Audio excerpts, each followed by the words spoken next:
राजपथाव पदम এই ক্ষেত্ৰত থাকি আপুনি सेथि बड'लेण्ड महोत्सव बेयाव मैया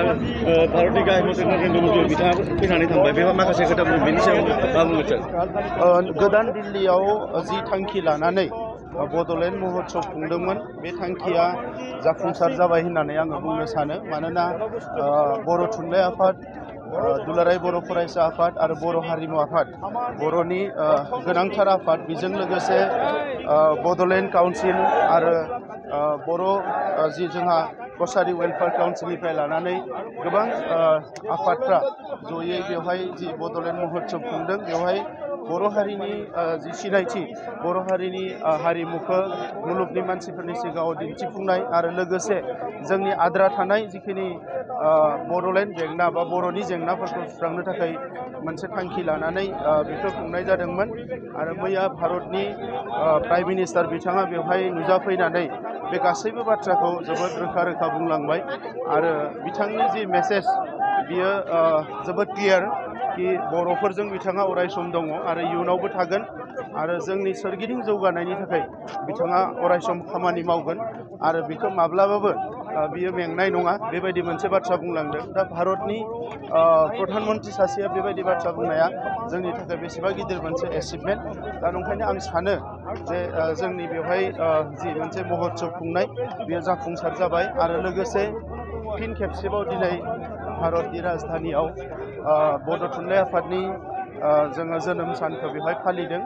आरो बर' थुनलाइ आफादानो मोनसे आफाद जायनिखि बर' हारिखौ दिनै मुलुगाव सिनाय होबाय बर'नि राव थुनलाइ गासैखौबो जौगाहोबाय दा बेनिखायनो आङो दिनै 14 नभेम्बराव बर' थुनलाइ आफादनि आफादगिरि नेहाथारि गासैबो दैदेनगिरिफोरनिसिम गाहाम हामलायनायखौ बावहरो आरो 1952 मायथाइयाव बर' थुनलाइ आफादखौ जोनोम होगिरि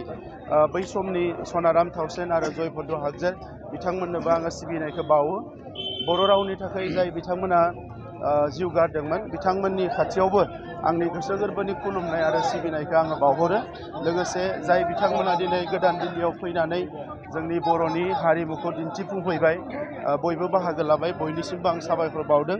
बिसेसके आसामनि चिफ मिनिस्टार बिथाङा बे बिथिङाव गोबां जोंखौ मदद खालामदों आं बिथांनो साबायखर बावदों आरो जोंहा दिलीप शइकिया MP खुंफुंनायाव गासैबो बिथिंनिफ्राय हेल्प खालामदों गासैबो जाय बिथांमोना बे हाबाफारिखौ जाफुंसार होनाय बिसोर साबायखर बावदों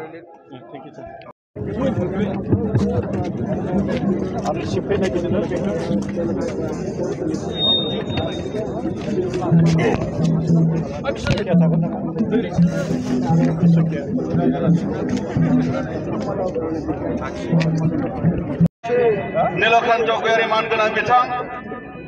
हाबाफारियावनो बाहागो लानो हादों दुलाराय बर' फरायसा आफादनि आफादगिरि मानगोनां दिपेन बर' हाबाफारियावनो हांख्रायनाय बायदियै दिनैनि बे हाबाफारिखौ फ्लेग अफ खालामनो होननानै बे समाव नुजानो हादों